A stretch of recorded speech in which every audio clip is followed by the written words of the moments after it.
Okay, welcome. Going to call to order the Wednesday, May 7th regular meeting of the Aspen Pitkin County Housing Authority. First item on the agenda is roll call. Okay. Let's see. I'll go. Francie. I'm here. Oh, see. Did you hear me? Yes. Yep. Yes. Thank you. Carson. Okay, good. Here.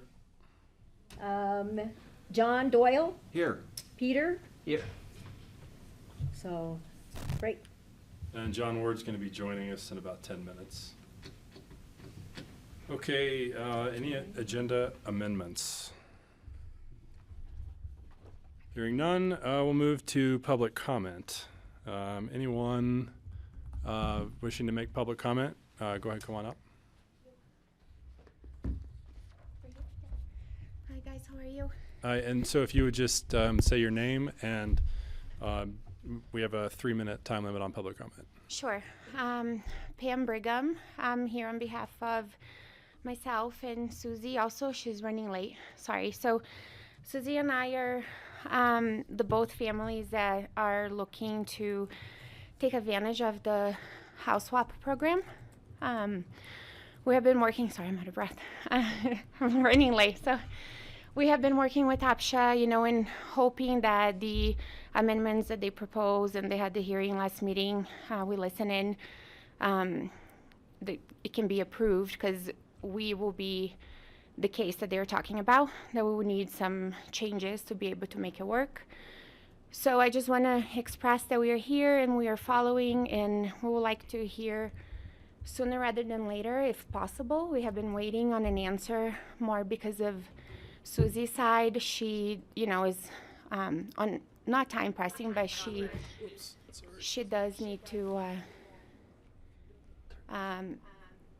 downsize sooner rather than later. So we just want to let you know that we would like you to think about our situation and hopefully have an answer soon so we can move forward. Great. Sorry, I'm out of breath. Yes, thank you. Appreciate it.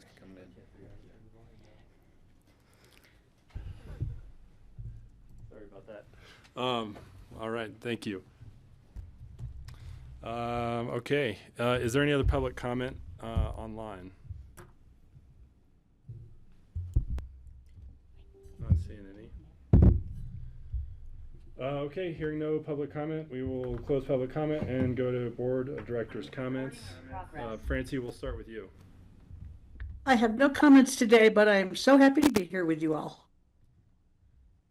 Thanks, Francie. Is your mic on? Thank you, Francie. Okay, Peter. Thank you. I just have a few questions about the APCHA website, and there used to be like an inventory section on the website, and I wondered, it seems like it went away. I know there was a point in time when certain things couldn't be on the website, and I don't know if they're coming back or not, but I was related to that wondering if we're going to have home track report update sometime soon. I couldn't recall when the last one was, and I was curious about that. And then with regard to the compliance cases, I was trying to catch up on that. I see that it's the rolling last 12 months. And I wondered if someone could speak to all the, just go through that, because I don't quite understand a lot of the resolution status descriptions. So if there's time in some meeting to go through that, I think it would be great to understand. I know a lot of these are related to the affidavit, and I know we're about to issue another affidavit, so just wanted to understand the nature of most of these inquiries or cases. That's it. Thank you. Thank you, Peter. John, any comments? I'm sure we'll get into this a little bit more later, but I received a tremendous amount of public feedback on the proposed changes to, but we'll get into that more later. Okay. And I did not have any comments, so we will go to Matthew, Executive Director updates. Good evening, everyone. Matthew Gillen, Executive Director. So, Peter, yes, the website. Remember, we were given appropriation last year to redo the website, so we're in the process of doing that. It's a long process, but we hired the vendor immediately. We did a lot of work to get that going as soon as we possibly could in January. So we're having meetings with them. So that's an overall update for the website.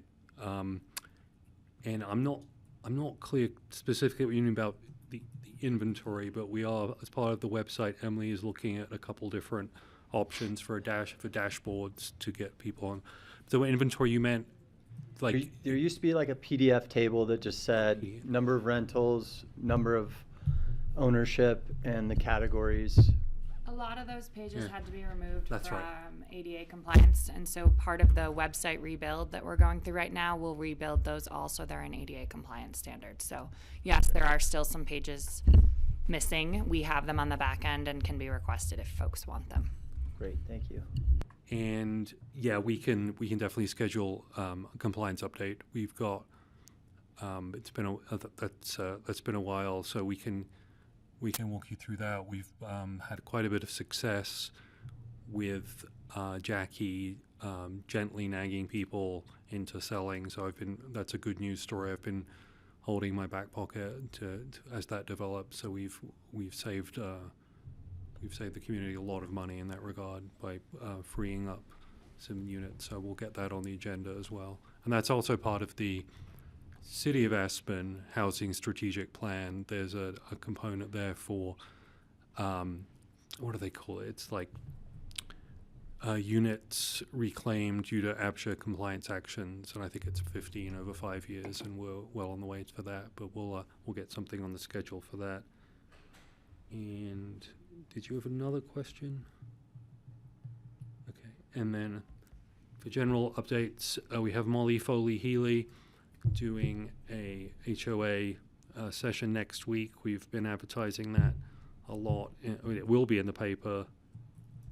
We're doing some paid advertising for that, and we're hoping to get her up here 2 or 3 more times this summer. Actually, I think it's 3 or 4 times this summer. She doesn't like to drive up here in the winter, which is fair enough, but we're going to get up here a few more times with to talk to HOAs, and also hopefully schedule some one-on-one sessions with some HOAs if we can get her to agree with that, and we can pay for half an hour or so of her time for that. Truscott paving is nearly done. I don't know if you've seen that. That's been a lot of disruption for the Truscott residents, and we've also at Truscott 1 we've had to turn off hot water while we redo some boilers, but that's nearly done as well. And the APCHA office, I encourage you all to stop by. That's been completely revamped. Well, not completely revamped. We did asbestos remediation and redid the roof and took the opportunity to paint it while we were at it, so it looks much nicer. The newsletter came out last week, and we're hoping now that Meg wants to do the newsletter more often, so we were doing it 3 times a year, so we're going to shoot for more often, maybe every other month. We were chatting just about future meetings, and we were looking ahead, and the work plan will be due in August, so we'll schedule time in July to review the old work plan, and plenty of time for board members to give input on what you'd like to see on the new work plan, which will be coming out in August. Oh, and then the affidavit is out. That went out last week. We're asking people for W-2s and tax records, like we do with the audit as well. We've had a little bit of, a couple people have asked us where that authorization is for that, and it's very clearly in the regulations that we can, as part of the affidavit, we can ask for further documentation, and I just pointed them to the regulations. Because that's a big change, right, from affidavits in the past providing Yeah, the W-2. yeah. And Previously, people just, signed the affidavit, so we're asking for some backup information now, which I think is a good step towards the strategic plan goal of 100% compliance. Do you mind, on the affidavit then, when you get that additional information, what will you be looking for? Just that it's a local employer? Yeah, we'll Or- just be having, if there's something egregious, we will have a quick look, and if there's something egregious, we'll follow it up. But really, this time, we're trying to get people used to the idea, and we're not really playing gotcha on this one. But if there's something very glaring, we'll pull it out. And the other thing about the affidavit is we're actually doing it out of home track this time. Previously, it was based on emails and Excel spreadsheet. So we're trying to get that machinery going properly. And then we will be looking at we're not ignoring the information, but it's a pretty high bar this time around. Anything else? Great. Can I ask one more? Yeah. thing? Sorry. So the June meeting, I just noticed the grant program and briefing on community lands. The Community Land Trust, yeah. Community Land Trust. Will we be going through the capital reserve study? That will be part of, I don't know about going through it, but we'll be updating you on the next steps for it. Liz will be doing that. Okay. And it'll be, I think she's planning a high level review of that. Okay. That's July, yeah. And I am on vacation from Memorial Day through June 16th. So I would never miss a meeting. So I'll be back for the meeting, but I will be gone for a few weeks. Yeah. Quick question. It says the next regular meeting. Is that true? It's not until June 18th? Yeah. Great. That's all we have. Thank you. Okay, Cindy? Just a reminder to go on to the website and sign up for notifications. We suddenly have been quite inundated with units up for sale. So there's, I think, a couple of new ones that are coming up on Friday, and then Pam's going to be busy over the next couple of weeks adding some as well. So please be sure to sign up for notifications so that you can find out if there's anything interesting that you want to bid on. Okay. Is there any rhyme or reason for the, that you can tell, is it typical this time of year people decide to sell, or? We do ask for reasons. Sometimes they put the reasons down and sometimes they don't. I would have to ask Pam. I know that if they put a reason down, she does note that, so I'd have to double check with her. Some people are leaving the area.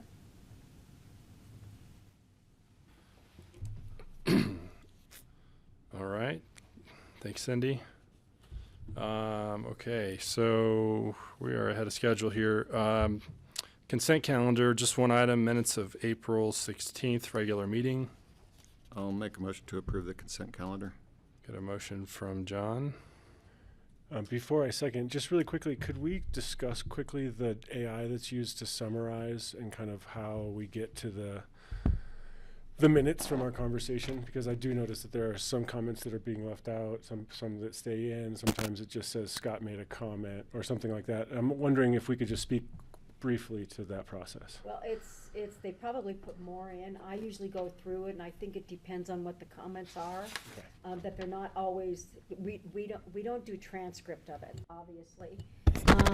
Yeah, so I don't know if there's something specific that's being missed, you need to let me know. Okay. And I can check I'll go through the meeting itself, the Zoom meeting, and see what's missing. Okay. It's usually pretty consistent in what it picks up and summarizes things. So Yeah. it's better than what I used to do a long time ago. So, but if something is blatantly missed, I need to know. Okay. So I can Okay. check it. I'll let you know. And I want to apologize to the board and to staff for my tardiness, and I'll second John's motion to approve the consent calendar. Okay, any discussion or corrections on the consent calendar? Tom? Yeah, the minutes are yours, so you should feel free if you think something's not in there that ought to be in the written minutes. If you think that something was missed or overlooked or needs to be changed, by all means, you should do so because it's your document.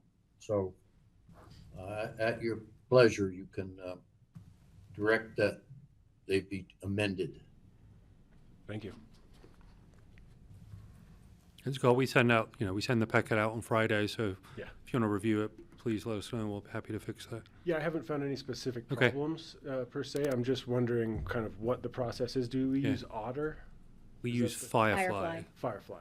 Okay. and it used to be Cindy and Karen typing it out from the Going the through the audio. whole So thing so and it's a doing big improvement. So AI does have Yeah. its benefits. Yeah, this has been a big Yeah. improvement. That's It's awesome. Yeah, and I think that a couple years ago I was like, the minutes are too detailed, but then I got feedback from staff and from some of you guys that you actually find the minutes very useful to review. So Yeah, I would say I was they're corrected they're on that. super useful. I Yeah. think I kind of rambled at one point during our last meeting, and it summarized me in in one phrase, and I thought that was just really good. Something Unfair. Something I to can always learn put in from. there, Scott rambled. Exactly. Okay, if there are no changes, it is a roll call vote. Okay. Francie, Aye. Carson, Yes. John Doyle, Yes. Scott, Yes. and Peter. Yes. Okay, so we will move to public hearing for resolution number 2, series 2025, adopting amendments to the APCHA regulations. Carson, I have the same slide deck basically updated for this, if you'd like me to run through that. So I'm happy to share my screen and share the slides and go at this one at a time or in whatever order you would like. I will say that based upon the feedback that we received from both the county and the city through their work sessions, we have I did move items in the memo and in the presentation to potentially even not bring forward if that was the direction that you all wanted to take. So we'll start in the beginning, and I'm happy to answer any questions as I go. Can I ask a question off the bat? So is it typical that we have first reading and then it goes to council and BOCC and then it comes to us for second reading? I think that's entirely up to the elected officials, how they want to, so. We moved that. Didn't we move that where we don't have to go to council? We don't anymore? have to, we don't, no, you don't, Okay. you don't have to, This but is they. us at some point. You guys, council saw it, talked about it. I've read some stuff in the paper about it. But just because council and the for the city and the county thought one thing, there's community members on the board, and you can make your own decisions. Tom's got his hand up. So in the old days, when the APCHA board wrote the rules, amended the rules, they had to be approved under the IGA by both the city and the county. I think that has definitely changed. It's now entirely up to the APCHA board what the contents of the rules shall be. I think it's sort of a continuation of that involvement that it goes to the city and the county in an effort to continue to cooperate with them. As far as the process, what is required by the process, you have to do a first reading and you have to have a public hearing. So the purpose of the first reading is to basically say, okay, we're good with this for the purpose of presenting it to the public and getting public comment before taking action. So that's what first reading is about. And of course, at second reading, you have every option available: approve, disapprove, amend, continue, however you decide you may want to proceed. But the big part of the process, in addition to your own ideas, is to hear from the public. This meeting was the public comment, which I'm surprised the room's not as full as I thought it would be. Correct. That's correct. This is the public hearing part. Second reading, they call it second reading and public hearing. So just to kick us off, As a reminder, these regulations were edited for clarity, consistency, and ease of use throughout. Jackie in our office did a wonderful job retyping the entire document into a format that complied with the ADA regulations. And as I mentioned last time, we are calling out the changes to the regulations. We are not calling out if we moved a sentence or if we moved something within the document, because that was just done for clarity, but the intention is still the same. The first one that we talked about is the removal of the retirement assets from the asset calculation. So 401k, 457 would be removed as we are putting folks in a category. And any income distribution or withdrawals from those retirement accounts would be included, but we would not be just including the account balance themselves. Do you have questions, or do you want me to go through, and John, or I don't know if John, if you're taking over as chair, do you want me to go one by one and ask if there's questions? Well, I was going to let Or Carson? Carson stay pilot in command here, I but will hand the chair off to John. Honestly, you know, we talked a lot through these the last time. I don't know how everybody else feels, but I think we should go to most of the stuff. I think was pretty benign. Okay, I'll run through it really quick so that the public that may be on it can hear.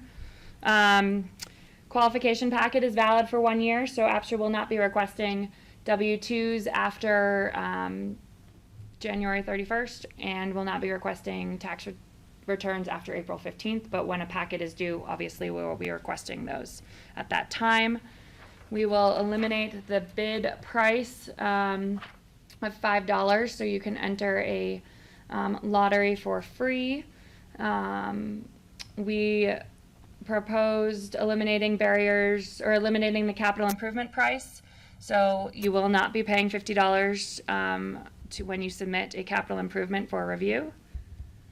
Last meeting, there was the board thought that increasing the application fee to $60 would be acceptable to both balance out the reduced fees from the bid price removal and capital improvement. And we also talked about the fact that an application actually might run more like $175 when you factor in staff's time. So we landed on 60, so that would increase it $10 from 50 to 60.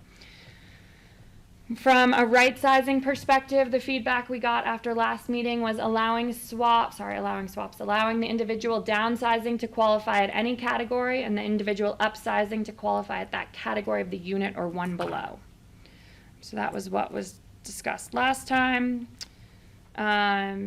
Oh, this should say 5 years. I apologize. So allowing a capital improvement of a new capital improvement allowance of 10% every 5 years. I apologize, that says 10 years, but the board last time said 5 years. So every 5 years that someone has occupied a unit, they get an additional 10% of that price. Work requirements for Aspen Country Inn. So allow for individuals at least 55 years old to work at least 1,000 hours to qualify for Aspen Country Inn, reducing it down from 1,500 hours. We're hopeful that will help us fill our currently 9 vacant units at Aspen Country Inn. Category eligibility and employer-owned units, allowing an employer to put in an employee at any category, but only being allowed to charge the rent at that category. Those are all the easy ones, John. Lottery chances is my next slide. And I know there was a lot of feedback both in the paper and whatnot. So again, the potential change that had been presented at first reading was that everyone over 4 years of work history would receive 1 chance in the lottery. And I know all of you said that you wanted to bring it back for second reading, and you wanted to request feedback from either your boards or the public. So I will turn it over, John, to you all. So This is the one I'm opposed to, but I'll let everybody else chime in. I think you all got feedbacks from your various boards and whatever else, so why don't we go there? Are we gonna discuss the first couple later? You want to discuss them now, we can, but we discussed them pretty in-depth last meeting. Yeah, I just want to do the right sizing program. I think, Cindy, last meeting you said there were 8 people interested, and You know more than I do on that. or how many people are interested and what have been the roadblocks? It's been, Some of the roadblocks are folks wanting one Specific unit. specific unit. okay. So that's they're right. never going to go. That's what most of them are. Some of the roadblocks are they can't find a unit they want. Most of the time it's not. We obviously, you had public comment earlier that it was a category issue based upon current regs. That might open up some more, is allowing folks just to go through with a one category up. So that might help. I will see. I think with right sizing, when people have responded on a survey, they're interested, but until it's time to actually sign the paperwork to swap, I don't know if it's gonna happen. But this is a move in the direction of facilitating more swaps. I hope. Okay. I mean, that was the whole idea when we did this. Yep. Whenever, a year ago, 2 years ago, created Yeah. the program. It was to facilitate some churn. If you could find a match, somebody that wanted to trade, and it made sense, we wanted to have that trade. So I think correcting this language essentially was the intent of the board when we originally did this, was to create more churn. So My one question related to that is, I'm guessing in a lot of cases, the person downsizing, that unit probably needs a lot of improvements. And so the person moving up, how do they handle, they have 10% of the value of the unit that they can get credit for, right? So To we're make still doing improvements? inspections on the units that are going through swaps, so, we haven't, I don't know. They would get 10% to make those changes. It's a sales contract at the end of the day. We act as a transactional broker, and so we can have that discussion of the inspection report came back with these 5 things noticed. What are you going to give a credit? Are you going to fix them yourself? And so it's the same process as a normal sale. Okay. yeah, I don't necessarily think that generalization is true. I mean, you might be, we were talking about Burlingame, the phase of Burlingame that was coming up for sale, right? But my guess is it's like for like almost, for the most part. Okay. You're just getting, a unit with more bedrooms, somebody wants to move into that, and you're downsizing on the other end. Okay. And they're That coming was to the us, intent. so, presumably already presumably had a conversation Yeah. about it. Thanks. Francie? Oh, sorry, Francie. Yes, thank you. The lottery chances, which are the one that's up on my screen right now, are one of the changes that our board objected to. Just wanted to remind you of that. I know one of you, I can't remember who it was, sent me an email a little while ago, and I did enumerate the 2 that the Board of County Commissioners objected to. The rest they approved of. But this was one of them. How's our city Yeah. board member thinking? On the lottery chances, I heard a tremendous amount of outcry about this from the community, and our board did not support it. Yeah, I read a lot too. I would strike that one. Great, we'll move forward. We can strike that when the motion's made at the end of the meeting to approve or, Yeah. Before we move on, can we discuss the kind of the intent? So that, because we're doing this for a reason, and I don't want that reason to be lost. All the effort that's gone into this, because there probably is a good reason for why we came up with this idea, but obviously this isn't the pathway to it. So maybe we take a brief moment to discuss why on public record, so that then we can maybe find other pathways. I'm happy to give it a shot, and Cindy and Matthew, please jump in. I think we have been trying to look at different ways There are folks that are moving to the community that want to establish themselves and wait for that 4-year mark to try to start bidding, and can't make it work, and so they end up leaving. And so we are seeing folks that have the longer work history win. They have more chances, and so this would be a reshuffle.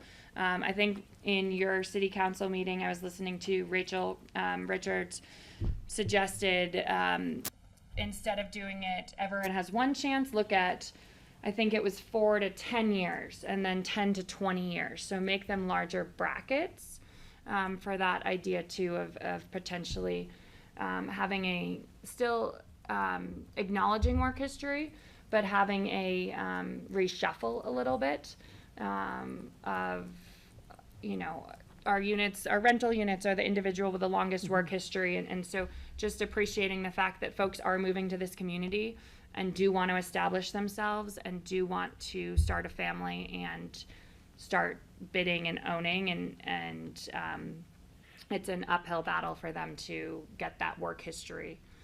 So Matthew, Cindy, am I fair? There's always, it's come up time and time again in board discussions, there's a tension in your role as to who the program's for, and it's, you know, you want it so people can move here and get jobs and contribute to the community, but also you have a responsibility to the people who are already in the community and in the program, and that's a tension and that's a balancing act. So when we, based on a couple discussions from the board, we brought this forward to see if it's something you want to look at. Right now, there is a huge advantage to people who have lived here a long time, and that's reflected both in the age of the people who to buy the properties. It's substantially older than the average age for the first-time home buyer across the country, and the length of people who've how long people have lived here. So, you know, if this particular incarnation isn't what the board wants, that's great. We've had the discussion, and we can have further discussions if you do want to keep looking at it and come up with a different formulation. But we wanted to bring it up, maybe in its most extreme form, but to facilitate the discussion to see what the board wants to do. Mm-hmm. I'll elaborate a little more about what I think our city council was discussing was it just seemed like this drastic shift was going to be to the detriment of the people that were already here and in the system, and was seen as being slightly unfair. Now, I think council understands the intent and understands the numbers that were presented to us, and we would like to try and get younger people in the system. It just seemed a little too drastic, but I do think there was consensus that we try to find a middle path. And to speak to the point of the age demographics and the housing stock being older than the national average, have we compared that to the city of Aspen demographics? Because I was told in no uncertain terms that the voters in this last election had an average age of about 64. I looked at the census data recently, and Pitkin County is almost 25% over 65, and the average age is 10% older, 10 years older than Garfield County, and 12 years older than Eagle County. Right, so and so it definitely skews older than surrounding communities. So it almost seems that if we avoid that national average conversation, that the APCHA stock does line up with our county's needs. Well, but it's heavily skewed by a sizable population that lives in affordable or workforce housing today, right? I mean, you're skewing it that way. You think the entire county? Well, I certainly think the city. Well, he's referring to the percentage of people over 55 to 65 that we have living in housing. It's but I think my point is, if we took a look, if we had better demographic information on the entire population of Aspen, that we would see, or Pitkin County, that we would see that shift towards an older demographic anyway, because of the economic pressure and the requirements to be able to afford to live here. It's a natural progression that if an economy and a market is much more expensive, then the average demographics will be older. And so that's kind of what I meant with what's the purpose here is, or what are we trying to solve? And if for example, we do a better comparison with a more local or regional analysis on what the demographics look like compared to APCHA, maybe it's not as skewed as it feels when we're viewing it from the national perspective. And I see Francie has her hand up. Sorry, Francie. Oh, thank you so much. I'm not sure I totally agree with that analysis, because I think in our community, the older people who live in affordable housing are not part of the wealthy elite that they might be in other communities. And I also think that a lot of the wealth in our community is not necessarily among older people. It's among people who are in finance and real estate. So I think that we have a slightly different demographic in terms of age demographics. Thank you. What was the percentage of APCHA owners that would be of retirement age in 10 years? I know we have I don't know, and I can't look because I'm sharing my screen. Okay. I think so. But you could say that and say we'll I get think it was back about to you. 30. I thought it was over 50 for some reason. It might be closer to Carson now that, Okay. But it's going there. yeah. Yeah. I couldn't remember I thought it was like almost approaching 60%. I agree. Right, and I think that's I mean, we can, I think that's a material fact. But that speaks to a whole nother issue, Right. right? Figuring out a way to move units and, Right. let people move if they want to move somewhere else or whatever else. I would love to figure out going forward how we can collect more, I know it's anecdotal, but just data on these folks that are young, that are leaving because they can't find housing. Are they not in APCHA rental housing and they're trying to go straight into ownership? Or are they in rental housing and they're not comfortable or don't feel secure, and therefore they're anxious to get into ownership housing? If they can't get ownership housing, they're leaving. Like, is there something with our rental housing that isn't giving security to these younger people? I think anecdotally, from what I've heard, is if they might be feeling secure, but it's deed restricted housing is hard to come by. There's wait lists for most of the property. The ones that APCHA manages go to the individuals with the longest work history. So if you've been here for less than sometimes 10 years, you can apply, but we're probably not getting down to you. And so I think you're looking then more at the Centennial and the Castle Ridge and the scattered sites across town, or the one-off units. So they're hard to come by. I'll just take this opportunity to again say I think a rental wait list, however it's created or managed, would really help people who are trying to find housing here have a idea of how long it's going to take them to find housing, and create more transparency in the system of people waiting for rental housing. And that maybe that eases some of this anxiety that's causing people to leave.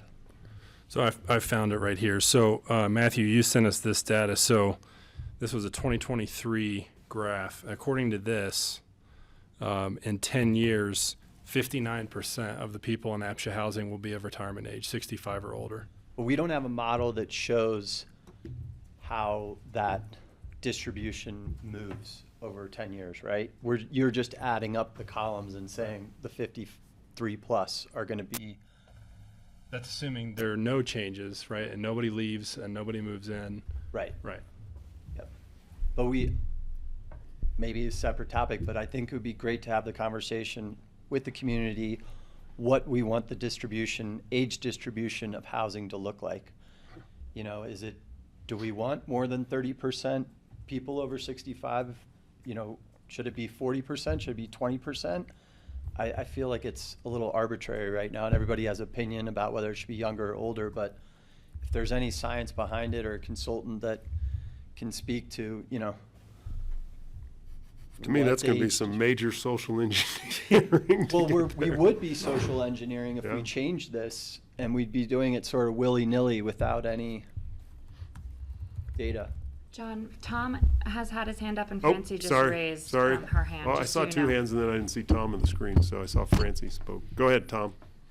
Just a quick comment, when you were discussing comparing other communities in the valley in terms of the age of the affordable housing population, don't forget that APCHA started selling homes to workers in the valley in the late 70s. And these other communities didn't even have housing programs. Good They were point. way behind. So necessarily, since we've been selling homes to workers for so many decades, I think that it's going to be pretty obvious you're going to have a higher age average in the APCHA program. Francie, did you have a comment? I do, thank you. I wanted to say that just retirement age doesn't mean you're no longer a part of the workforce. I'm 77 and I am a part of the workforce.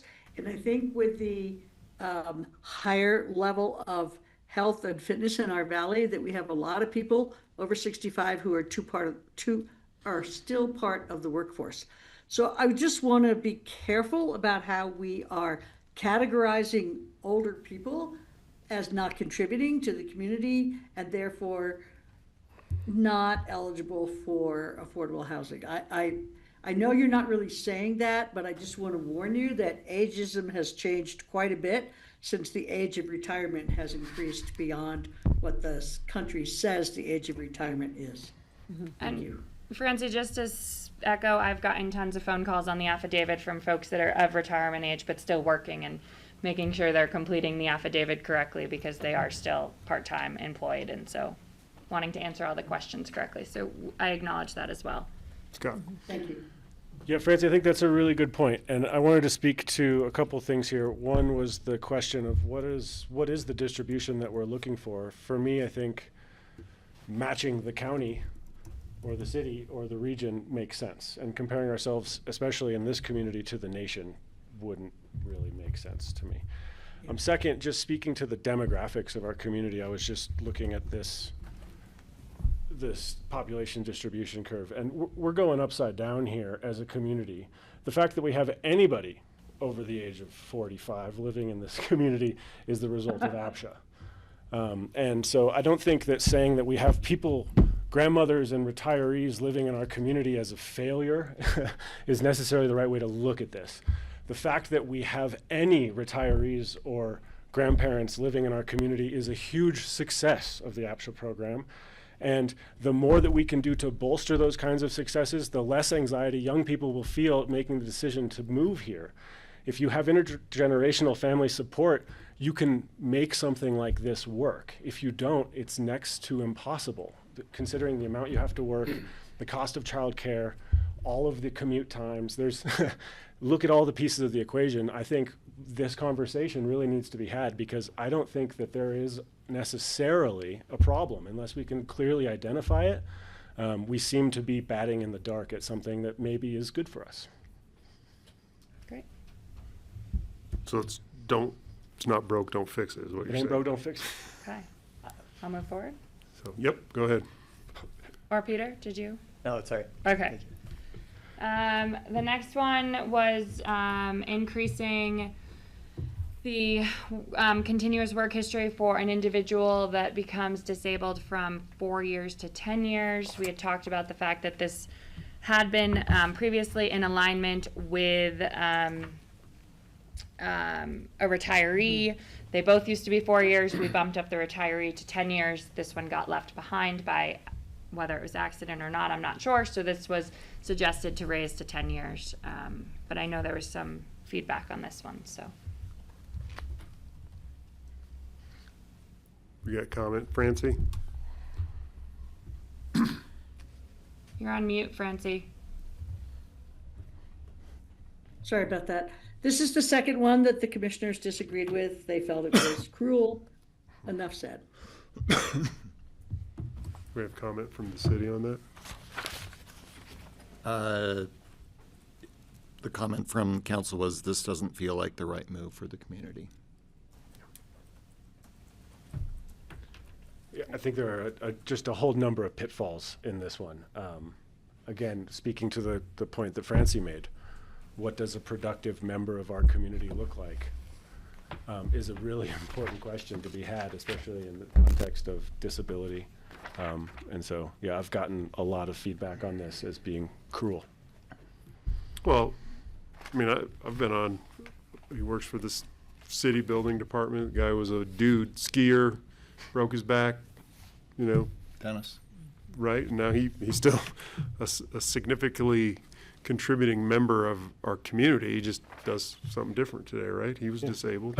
And so I don't think there was any intent here, malintent with this move. It was trying to match it up with retirees. And this is more if you're disabled and you can't work, right? Right. Exactly. Right. Exactly. Yeah.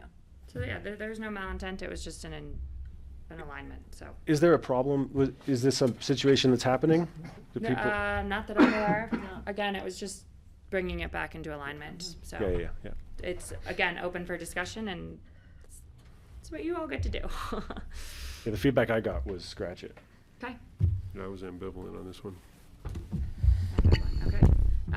Last one, and I apologize, the slides are slightly out of order in the memo, was the removal of the 6-month leave of absence for retirees.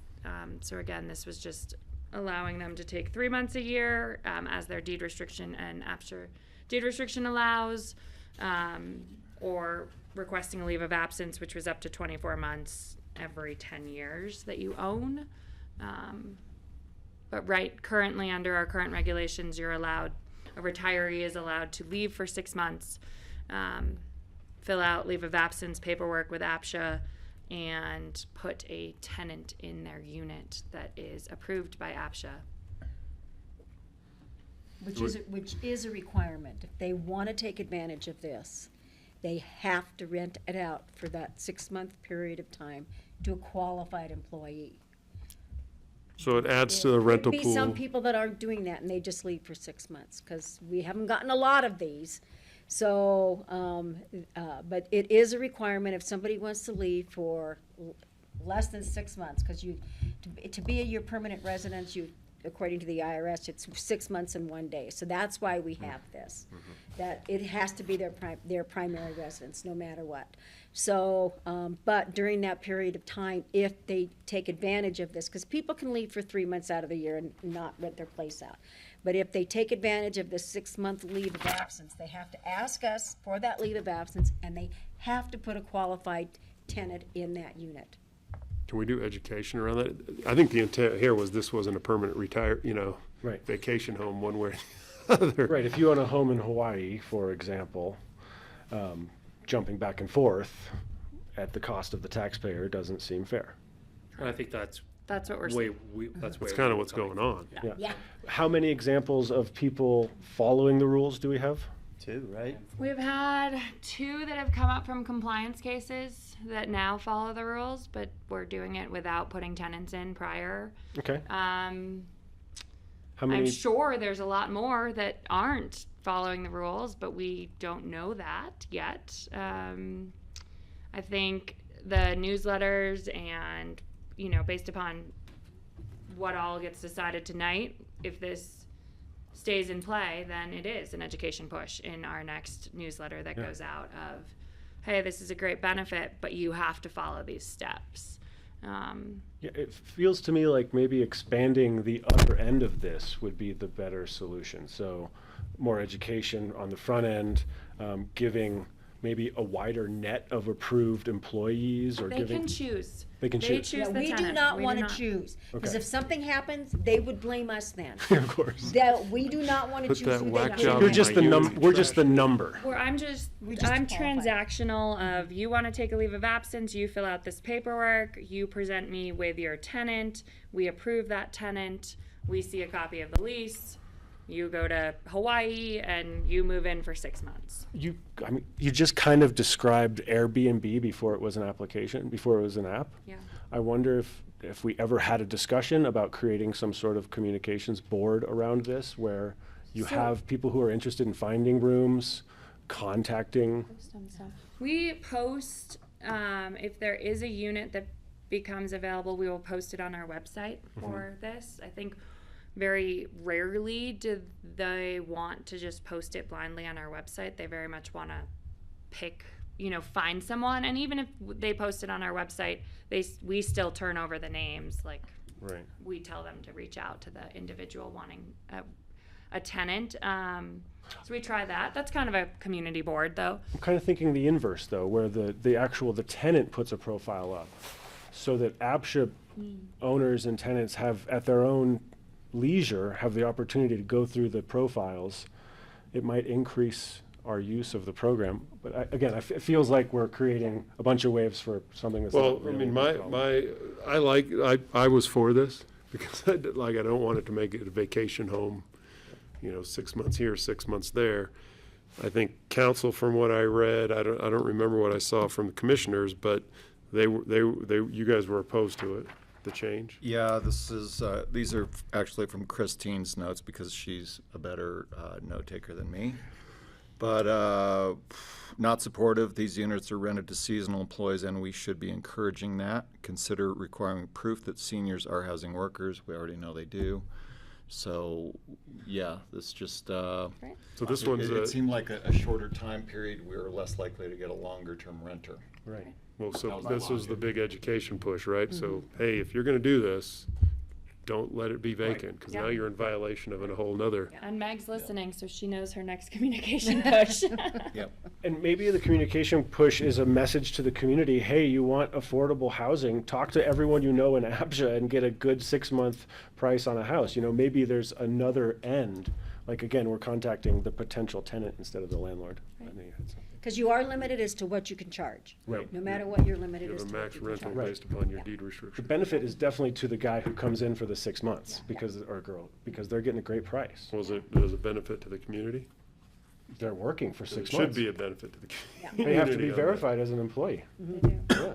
I feel like there was, in Christine's notes and in his column in the newspaper, this notion that this is working to help employees find housing for 6 months. And if we only have 2 examples of that, and there were people that were out of compliance that are now having to register, there's over 1,000 people that are of the retirement age, and we have 2 people utilizing it. So maybe the education encourages people to do it, but I wouldn't say right now it's a program that's working to help, workers find housing for a season. So It does sound to me like it could be two worms, one bird, where we have, we want to solve the problem of young people getting into our community and getting jobs and finding housing. We also want to solve the situation where the older population need to get an opportunity to go find a home somewhere else. yeah, I just think we need to figure out the carrot so that people actually register and Yeah. do it and don't do it on the side. Well, but the stick is there's a fine, Right. It's compliance, right? right? Yep. I mean, you're out of violation, we have a fine schedule that we should enforce, so. Yeah. I'm just saying, like, if we scream this from the top of the mountain, maybe we get more people signing up, and we get more retirees spending time somewhere else and realizing how affordable it is there, and we end up getting that churn that we're looking for with the honey, with the promotion of an opportunity instead of the statement of a limitation. Well, I mean, like I think Bethany or Cindy said, was there's probably more that are doing it that we don't know about. So we can And we do- publicize it and flush them out. Yeah, and we hopefully. do try to work with folks, like if they are leaving for 3 months to take care of a parent, and it's supposed to be a 6-month deed restriction or a 6-month lease, we are more than willing to work with someone to say, you have a 3-month vacancy, we will let you put an approved tenant in or an approved we often see it with a music teacher that comes in for the summer. So we'll say, sure, put them in, we just need to qualify, we'll approve rental rates and all that. So we do try to work with people, again, not allowing short-term rentals, but acknowledging that they might have to be somewhere for 3 months, and so we try. Okay, well, those are, I mean, we have leave of absences too, right? Correct. Up to a year. Yeah, you don't have to put a tenant in with a leave of absence. So that's it. So I think, based upon my notes, everything except in my memo 10, 11, and 12 are being moved forward. You were so- genius in how you ordered these. She knew. I was thinking, I knew what I was walking into. So if, well, I don't have to tell you, but Whoever makes the resolution can You- make you those do- amendments. You do have to officially open to public hearing. I would like to open, what do we call this here? The public hearing resolution number 02, series 2025, adopting amendments to the Aspen Pitkin County Housing Authority regulations to a public comment. Do we have any public comment? Anybody in the room? Susie? Well, I think with the rules that you guys are moving forward, then we are in compliance and we should get the okay. So we just want to get the okay to start the process. Yeah, I think our intent on that category was to be able to facilitate those swaps. I mean, she's a category 5 now. They've been changed, so now they're in compliance, even though RO isn't a category, but. Perfect. Okay, thank So you. that was really the only reason we're here and hoping that, like, very soon, Get today, going. tomorrow, we can I get might an have new okay. neighbors, is what you're saying? Yeah, Ma'am, exactly. I spoke earlier, may I just say one? Absolutely, come on up. Okay, I know a couple of you were not here. Again, Pam Brigham, I live at Burlingame. I just, after hearing, and I know you guys are, working towards approving some amendments to the right sizing program, I just want to share how difficult it is out of those 8 people. I didn't even reach out to Susie because our unit's category 2, she's an RO. Didn't even reach out to her because I was like, it's not even a possibility. I'm not going to waste my time. Luckily, she did reach out to me and to a few other people, and she chose our apartment. That's why this is working out. It would make so much easier if there was no qualification requirements. I understand the downsizing, right, wouldn't have to qualify. The upsizing, luckily, I believe now I requalify and we will be okay for our situation, so I'm thankful for that. But I would like for you guys to keep in mind that it's so rare to find, one, to be able to find somebody that will even be able to qualify, 2, that the person will like each other's units. It's so hard to do that. And then you're making all these rules and regulations that makes the process almost impossible, right? And I don't think that is the intention of the program. So I would just like to keep in mind, and I know some of you are in favor of removing all the qualifications as far as category goes. And then that's another thing, right? Like if you're upsizing, you have to be able to qualify with a lender and things like that. So, your income will have to kind of match what you're buying. So there's a lot of other pieces that we have to work out and things like that. So it's really hard to get to the point that we are. And then it just felt like there's like 10 different rules that we had to overcome to even make it possible. So your primary suggestion is that there's not a category limit for the person trading up? Period, for any Whether you're downsizing going or up or down, and you upsizing. shouldn't even have to qualify. Category-wise, right? Not employment or anything, because, Oh, I think she's and saying like I qualify. said, luckily, I believe, like I submit all my paperwork, and so did Susie, I believe with the changes that you guys are moving towards, I believe we are okay, I hope we are. But we could, not be. And we are the only 2 families that have a match. I don't know how long ago you guys had another one, and my understanding is that since the program starting, you had less than 5, if not 2 or 3.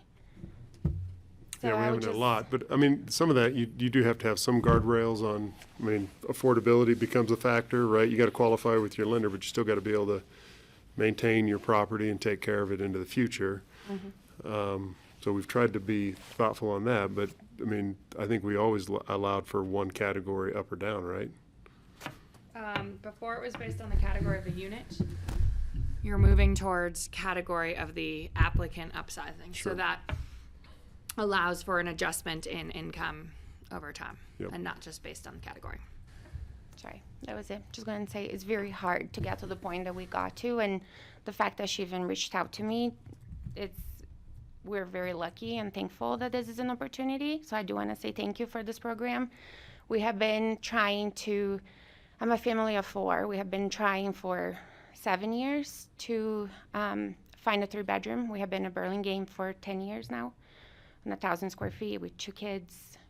We consider moving out of the valley and things like that. I've been here for 15 years, worked with Carson before at Wells Fargo. So it's just, it's very difficult. So any way that, APCHA could make it easier for people that qualify, I think is worth looking into. Can I just ask, did you play the lottery over those 10 years to get a larger unit? Yes, and we had other opportunities. We never, we won some at Woody Creek that were tear down, and it had to be worth it. And I believe the same thing, right? We're not going to just move just because it's one more bedroom. It has to make sense for a family. Yes, we never won in a house that will fit our needs. We always got like 5th, 6th, 2nd, maybe. So yeah, thank you. Was it just the qualification process that was the hiccup? Were there any other barriers that you think could be improved in the process of right sizing? For this one? Yeah. No, honestly, both Cindy and Bethany have been great working with us and walking us through because this is new, right? It's fairly new. They have been letting us know everything we need to do, and that's why we have been showing up and trying to, listen in and understand what is needed. The category is my understanding, other than the lender side of things, that's what we are waiting on to be able to move forward. When you move in, can we call the newspapers and scream from the top of the mountain that another one worked? Trying to keep this hush-hush so nobody will call her and say, hey, can you swap with me? We won't tell anyone. I keep texting her. I was like, have you changed your mind yet? So yes, I think that's it. They have been great to work with.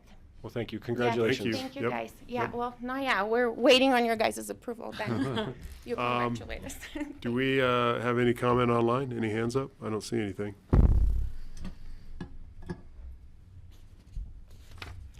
Okay, nope. All right, so I will, does anybody want a motion? A motion to approve Resolution 2, Series 2025 Resolution, Aspen Pitkin County Housing Authority adopting amendments to the Aspen Pitkin County Housing or Employee Housing Regulations at public hearing held today, May 7th, with the modification of removal of items number 10, 11, and 12.